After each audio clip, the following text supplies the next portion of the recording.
Are you experiencing back pain that you can't get rid of? Getting migraines, vertigo, having trouble sleeping, and/or brain fog? Do you feel like your medical doctor doesn't understand your condition? Blair Chiropractic might be the solution you've been looking for. If you've ever been skeptical about this, the two doctors you're about to listen to were even more skeptical than you were when they looked into chiropractic work. But fear not. Get expert guidance from the blonde and the bald, Doctors Beth Bagley and Frederick Schurger. These two doctors have extensive experience beyond the healthcare realm and bringing unique vision and healing to their patients. What do you have when you get a biological analyst and an engineer together? Find out right here on another episode of The Blonde and the Bald. Welcome your hosts, Doctors Bagley and Schurger.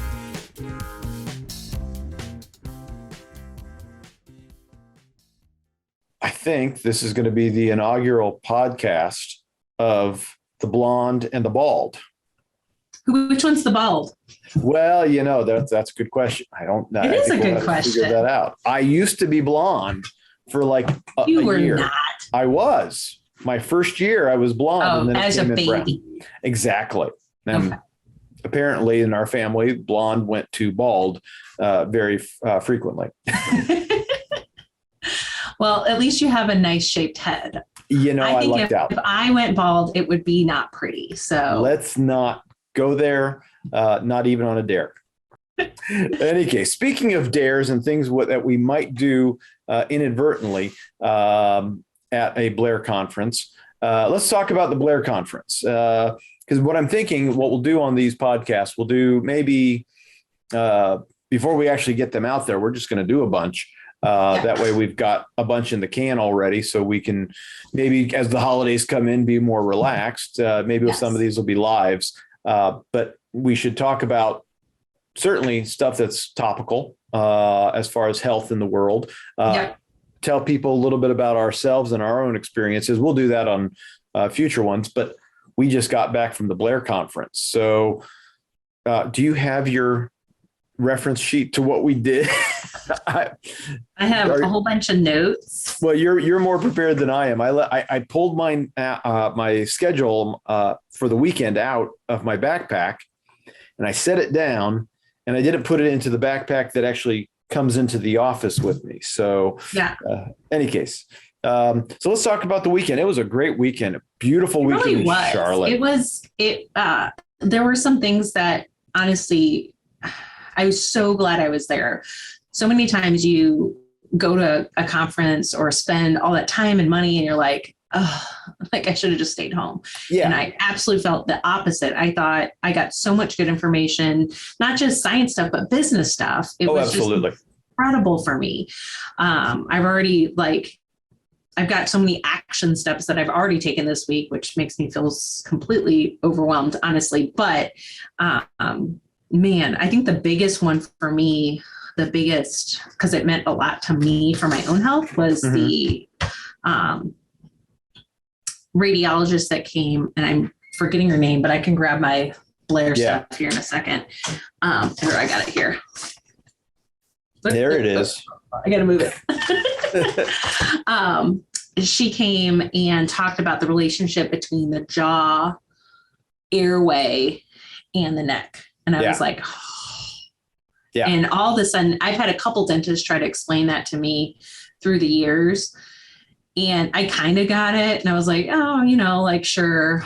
But all of a sudden it was like, boom, it totally, I was just enthralled in this entire presentation. It was a 2-hour presentation too. Oh, yeah. It was great. It was a full thing. So I really enjoyed it myself. The Dr. Dania Tamimi. Yeah. Dr. Tamimi. She's just, it says in this that she's a chiropractor, but she's not. No, she is definitely a dentist. She's a dental radiologist. I think she said she was from Saudi Arabia, maybe.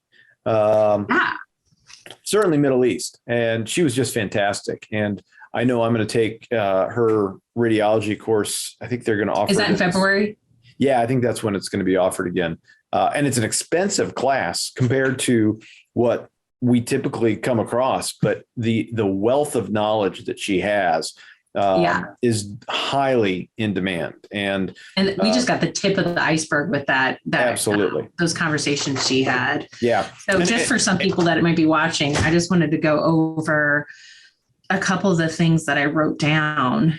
And one of them was there's a disc in the jaw. I mean, we know this, right, but there's a disc, just like kind of like we have discs in our neck. There's a disc in the jaw.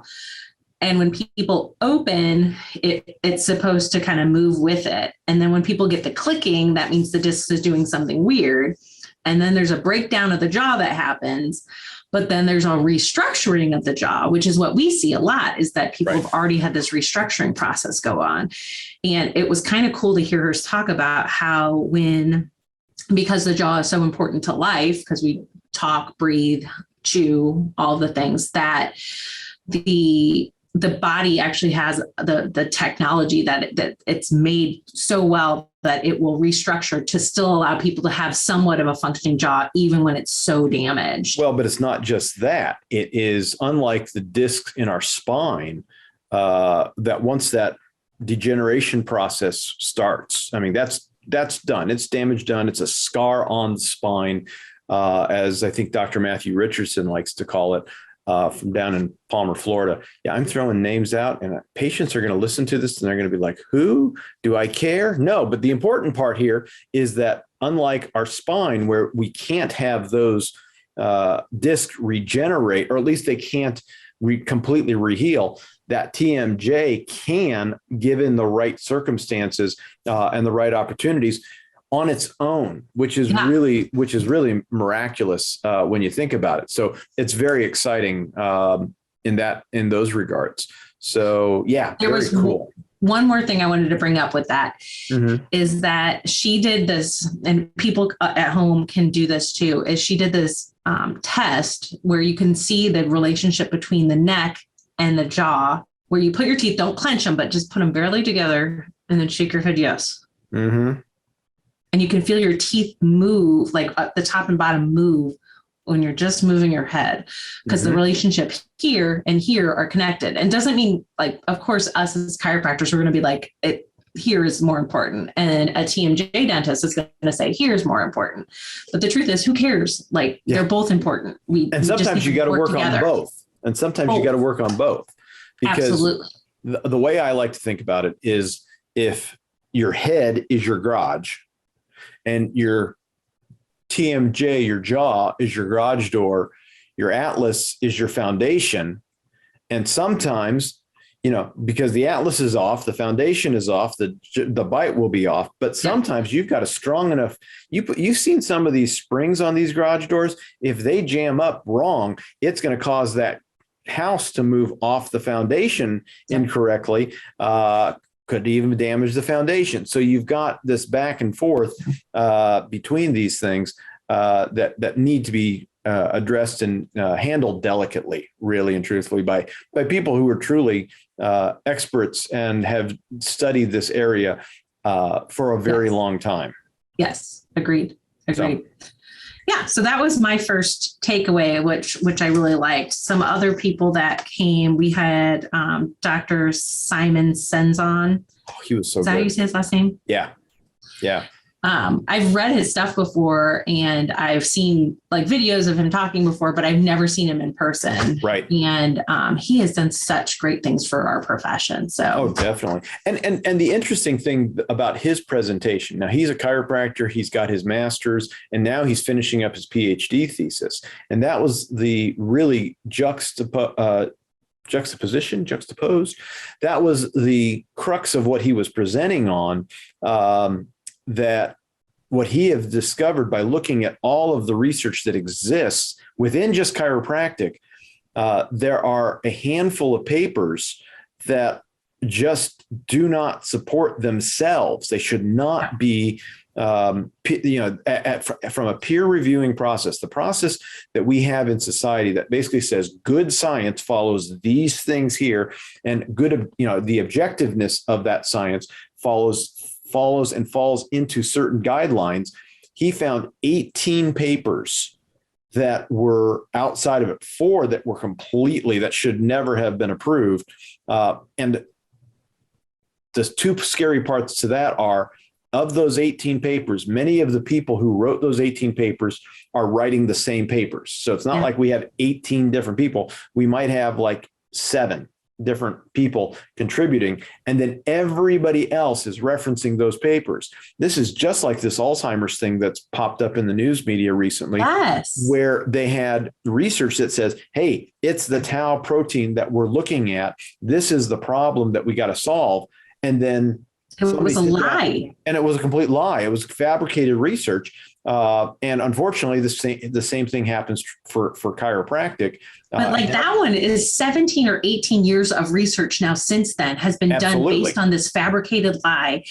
And how many millions of people have been affected by that, where they're offering medications to try to fix something that's not the broken part. Exactly. And they've seen time and again that these drugs, this is Alzheimer's, didn't work out properly. And then they said, well, let's try it anyways, because it showed to be a little promising. And yet, what are the side effects from some of these drugs? Some of these drugs are really nasty, and anyways, we won't get into some of the side effects. We could do a whole podcast on that. We might have to come back to that at some point. But really, that's like, it's kind of a poison. It is. You've got one study, and then all of these other studies say, oh, this is what I'm referencing. But if that study was done poorly or on purpose or not on purpose, but done poorly, now all of these other studies are tainted. And then studies that they are done against that, they're tainted. And that can happen in any profession, but it absolutely has happened in the chiropractic profession. Absolutely. And this is where we've got to be careful, because now we're starting to say, all right, what research is invalidated by those papers? So that's one aspect. And, for, some of our patients, I've got one patient who's just going down the entire upper cervical chiropractic rabbit hole. He's loving this. He's getting excited. But one of the other things that Dr. Senzon has done is he's gone through all of these chiropractic green books. I mean, I've got Bigness of the Fellow Within. This thing is one of my favorites. I'd love to just say one time we're going to read something out of this, but it would drive people batty. It would drive me mad. I was going to say, namely you. But he basically went through all of the green books, categorized them, and has not only sort of figured out how our history got us to where we are, but also starting to dispel some of the myths about what is chiropractic, why chiropractic did what it did, and some of the other, a lot of people are like, oh, the subluxation has no meaning, and yet the people, again, getting back to these 18 fatally flawed papers, they're basically saying subluxation isn't something we should be using to describe what is going on here in the upper neck. Sure, I think I prefer using either Atlas displacement complex or neural structural shift because it's easier to understand. But in reality, these subluxations, they're supported by our literature. And if we did some research to start to unpack what that is, we start figuring out what's going on in as far as people's ability to function and heal and work the way they're supposed to. Yeah. Mm-hmm. Which I think goes into that one crazy guy, his presentation, the one with the cowbell. Is that you? Yeah, that's me. So what you're saying is you want me to segue into your amazing research project that you did and the paper that came out that has been published? Yeah. So what were your takeaways? Tell me all about that. Oh, well, no. I already told you all about that. That's on other podcasts too. But what was your takeaways from my presentation on that? What did you think? Well, you had kind of done it before for me because we've done seminars together. So sure. I did know a lot about it and I've read the paper. Right.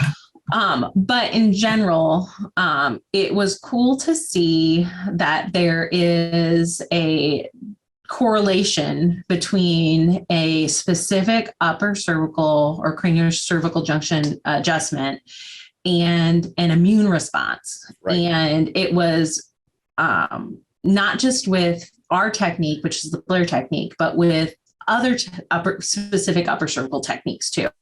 Right. So there's obviously more research to be done, which was my biggest takeaway is we need to know more. Right. And that's totally what it is. And I've been thinking about different ways that we can go back and redo parts of the study to figure out what our next game plans need to be so we can figure out how the response is. Because the study basically showed that within 30 minutes of getting adjusted, your innate immune system, the immune system that attacks viruses, that attacks pathogens, as soon as they come into your nose or your mouth or your eyes, that there's an immediate response to improving that function. And then after 2 weeks, it drops back down to some new baseline. But we don't know if that means anything. We don't know what the path of that curve is. So that's really the interesting part of that. And I think I'm excited about it. It's something that we have known. There was that Spanish American or the Spanish flu back in the 1900s. Chiropractic hospitals had better survivability rate than the chiropractic and osteopathic hospitals, which suggests something tied into manipulative therapies, because osteopaths were doing manipulative therapies back in the day as well. We had a better outcome, less mortality, less people dying than the medical hospitals of the time. I think there was also some correlation possibly between the introduction of aspirin at that time, where a lot of them, if you look into it, there could have been, there was, obviously in the chiropractic hospitals, they weren't really doing aspirin therapy, but, or there was some, I mean, it might have not been aspirin, but it was something like that could have also created poorer outcomes for them. So it was like a combination. Yeah. But sometimes the best outcome is doing nothing, and that scares people. Truth. Because the body is an amazing thing and able to heal itself. Right. So, yep. Moving on. Yes. Are you done with have you done touting how amazing you are?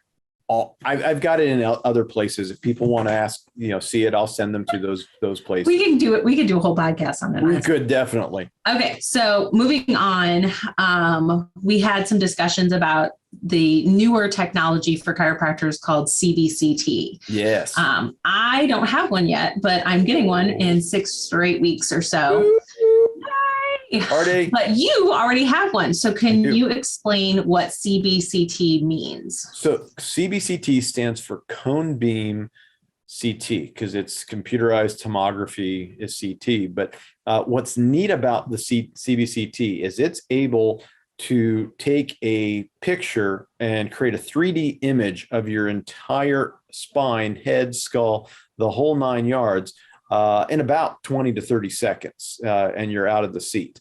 It is very exciting technology, because now we're able to, previously with an X-ray, we can take some nice digital pictures, but we weren't getting 3D. And what the Blair technique has always been about is how do we adjust our X-rays to take what we would call an oblique film, but basically to start looking at the body from a more 3D standpoint, and taking a picture of the joint.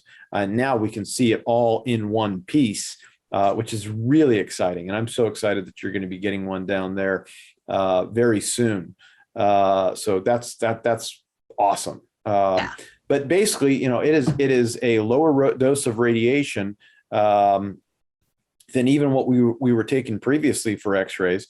It is very safe, very fast, and patients love it, because we can, within about 5 minutes, I can show them their skull and their head, and we can look around it and see what's going on. We can see the degeneration. They can, we can even put layers on top of it that shows a little bit of their skin, so they can see where their skin is in real. They can even see their nose. So it's really fantastic. I love the technology because it's made my life so much easier. Just to be able to see what's available, and then how we need to address how we're going to adjust patients. Some people have big old what we call mastoids sitting in front of their atlas, and we've got to figure out a different way to adjust them. In fact, I've got one young man who I adjusted today. I can't get to his atlas, and I have to adjust or adapt my technique to adjust him and keep him doing well. So. I'm excited. I think you're going to love it when you. Oh, I'm so excited. And honestly, the x-rays we take in the Blair analysis is they're time consuming. They're hard to get right. And I'm not against them, but like it's hard. And especially now I'm teaching the younger generation, the next generation how to do it. Where there's less chances of at least messing up doing that CBCT. The analysis is still time consuming, but at least the actual taking of the imaging, I'm so excited for that to just be so much better in the office. And that's just going to help us with time management too. So, and it allows us to be able to say, oh, I don't like that angle. I can shift this angle just a little bit. And now I see it from that perspective. And now, bam. And all on the same image file. You don't have to retake anything. Right. And now if somebody was to ask you, well, CT, I've heard that's a lot of radiation. What would you say? So this is where the cone beam technology is going to be the next generation. It already is the next generation of CT. When you're getting a CT, when you're getting a chest X-ray or a head X-ray, it is more akin to that original X-ray technology where it's, coming straight across. The cone beam is literally creating a cone of information that is coming from the source out to where the body or where the plate, as it were, that catches all the information basically through your skull, which has always been X-ray technology. You have your source over here, you have your plate or whatever it is that catches the information and creates on plain film X-ray, it was creating a hologram.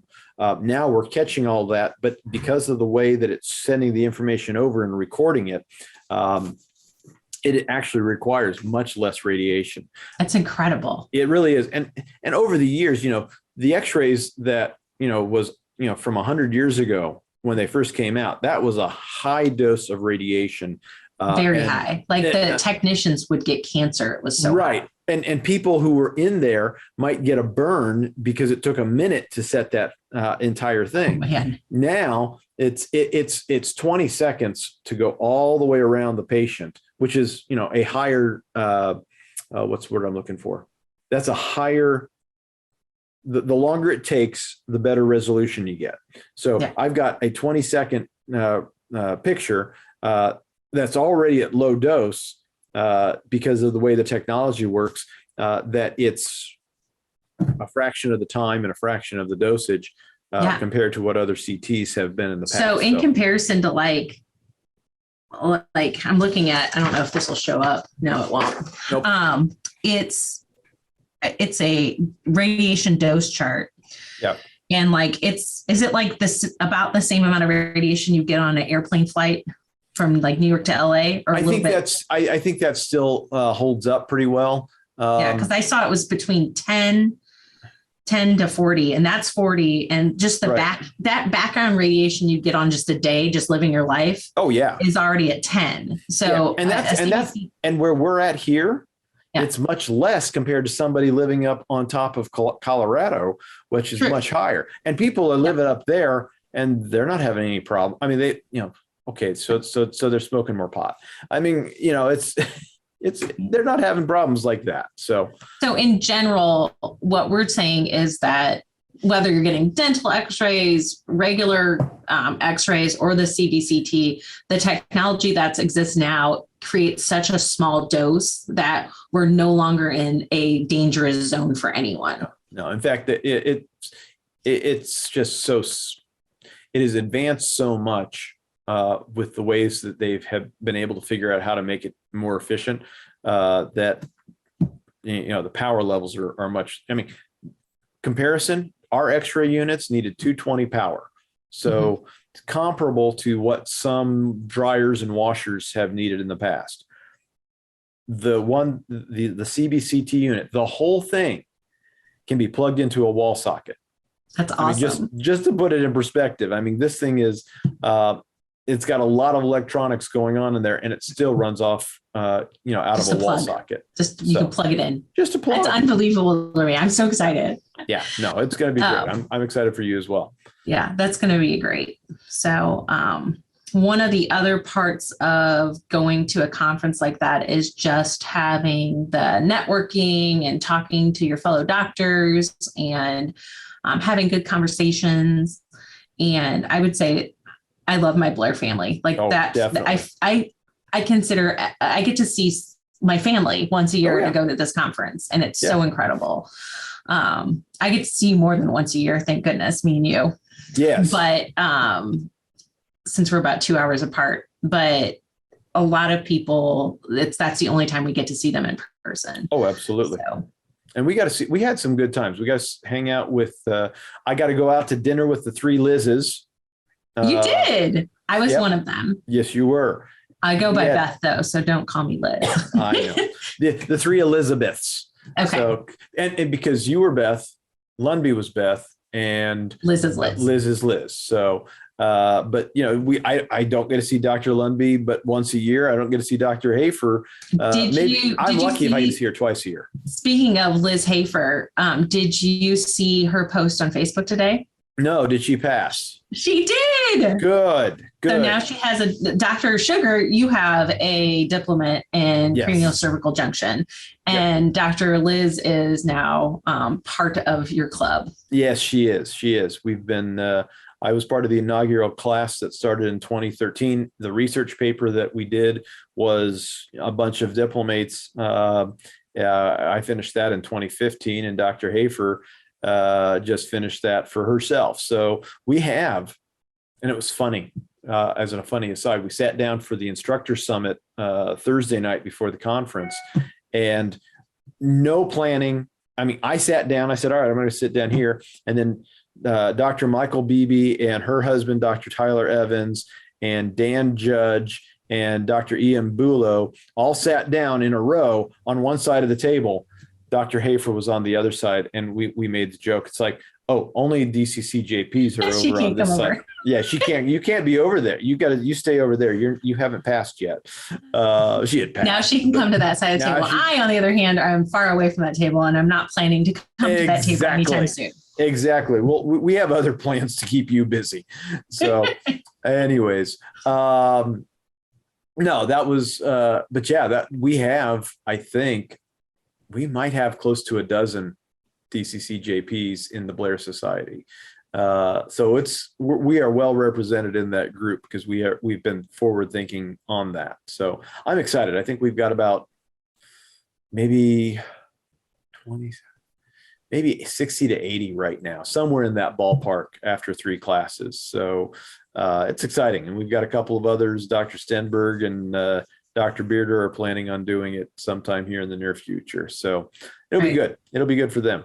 What else do we want to talk about? What else was I was thinking one of the things we could kind of do, because we get to see miracles in our office every week. And I say miracles, but it's science. It really is. Is. We know what's happening, but it feels like a miracle because the healing is so powerful and sometimes quick. So I wanted to go over one case study in my office that this young lady came in with pretty severe vertigo episodes about twice a week. She's a nurse. She does a lot of bending and lifting and twisting, young, in her early 30s, if not late 20s. I'd have to look it up. And it was really affecting her life. So she went to an ENT. They gave her the normal meclizine and told her, they gave her one other thing, maybe steroids, and pretty much said, good luck. And the truth is I'm not blaming the ENTs. They don't really know what we know. Right. And what we know is that when the top bone of the neck has a shift in it, it can cause problems with the vestibular system. And the vestibular system is what keeps us steady. So when you have ever maybe partake in drinking alcohol, that will affect the vestibular systems. And that's why you see people they're on a fail video, they're standing and then they start going and then they go because they're starting to have vertigo. They don't know where they are in space.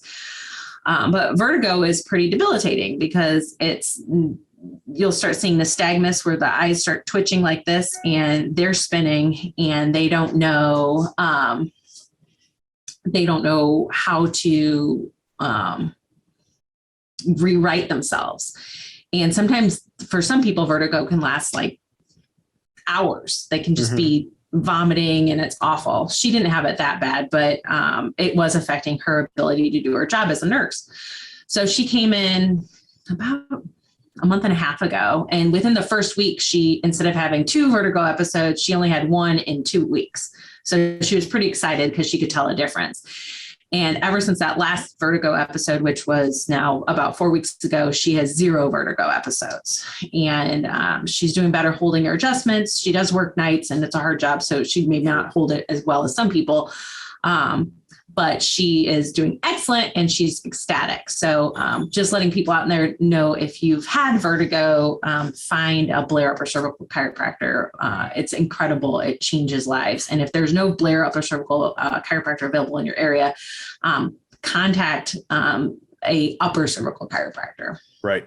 And because we've seen such great responses there. In fact, Dr. Burkhan, who really forwarded all of the Meniere's research that got a lot of, of these vertigo Meniere's cases into our offices. He's been out of practice, or his office has been closed because they did road work in front of his office for the past 5 or 6 months. I know he took the advantage of that time to get some surgery done on his shoulder, which thankfully he's doing better now. But he was telling me the other day, in fact, he was telling me Saturday morning when we were at the Blair conference, I was chatting with him on the phone.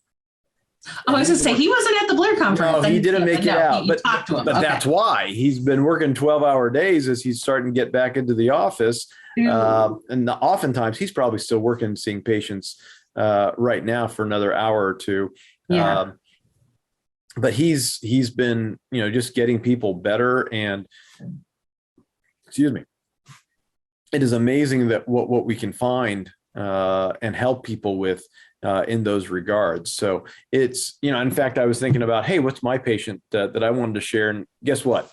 He's a vertigo Meniere's. He's got some other weird stuff from his time in the military that we're slowly getting him out of, and he's doing better and better every day. I'm hoping that here by the holidays, he's able to get back to doing some work on his own so that he doesn't have such problems with it, as well as basically, when he gets adjusted, his body doesn't want to go 6 different ways as it tries to go through the healing process and fix everything in sight. So it's always fun. We see so many changes. I was talking with the father of one of my Amish, he's a patient, and he brought 3 of his daughters in about a week ago. They got checked, they got adjusted. I think all 3 have been holding steady since their first adjustment, and they're not giving me any information. I asked Dad, how are the girls doing? What's your take on them? And he's like, oh, they're doing much better. They're clear, they're sharper focused, they're just working better. And I think we had 2 migraines and 1 gap. The third one had a foot problem, just like Dad did. And I fixed his foot problem by putting his head on straight. And he's like, oh yeah, we're going to get that one in too. So it is amazing, the stuff that's connected, that we don't even understand what happened. We don't even always understand. And like sometimes you can kind of put it together, but honestly, sometimes I will tell people, like, I don't even care how this helped, but I'm so glad it did. Exactly. And some days it makes sense. And some days I'm just like, I'm tracing it. I understand the anatomy. I don't see where these 2 come together. Right. But I understand the anatomy, and I'm like, well, okay, it's one person, and we get that one person functioning and healing and working the way we're supposed to. So exactly. Yeah. And that's why we have a passion for what we do, is because we get to, honestly, it's hard what we do. Oh yeah. Running a business is hard. All of the things, we could make a lot more money doing other things, but I would never change what we do for anything, because I get to see so many people get their lives back and get their health on track. And if you don't have your health, you don't have anything. Yeah. So, exactly. And we will definitely be talking about your past life and my past life before we got into chiropractic in the future. I don't know what to tell everybody. Yeah, but they need to hear some of that. They do. I will. I'll be open. I don't mind. So lastly, I want to say is if somebody sees this podcast or and there's somewhere to comment, like you see on Facebook, and you want to know, like you want to hear something, is there a topic that you're like, what does that mean? Or what does this help with this or anything? We're always happy to ask questions or answer questions. I really like when this is like an open dialogue. I'm actually hoping that at some point we can maybe bring like a patient on. Sure. And interview them. Obviously they'd be okay with showing their face and stuff, right. But I can think of a few patients that wouldn't mind Zooming with us and talking about their experiences with this incredible healthcare that we love. And right. We take it for granted a lot because we just see things get better. Yes. And come to find out that doesn't happen in a lot of offices. It doesn't. And unfortunately, even some days it doesn't help when we don't get better or we have a problem where we're in a pinch. So, yeah. And I don't mind sharing that sometimes I'm in a pinch more often than I care to admit. So, yeah. It's hard being a doctor for everybody else. We really wanted a doctor ourselves. Yes. All righty. Well, I think that's a good spot for us to wrap it up. And we're going to figure out a consistent time that we're going to record this, as well as doing it live so people can join us and maybe ask questions and we can do some Q&A at the end. But in the meantime, people can find me at KeystoneChiroSPI.com. And Dr. Bagley, what's your website? Precision Chiropractic. Precision Chiropractic STL for St. Louis, STL.com. Perfect. All righty. Well, everyone will come and find us, and we're going to have some fun with this podcast over the next several weeks to months to maybe even years. We'll see how far we go. Yeah, it's fun.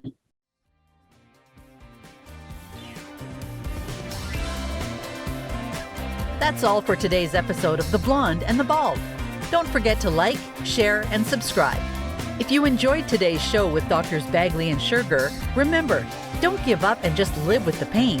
Come back next week and get more answers and solutions.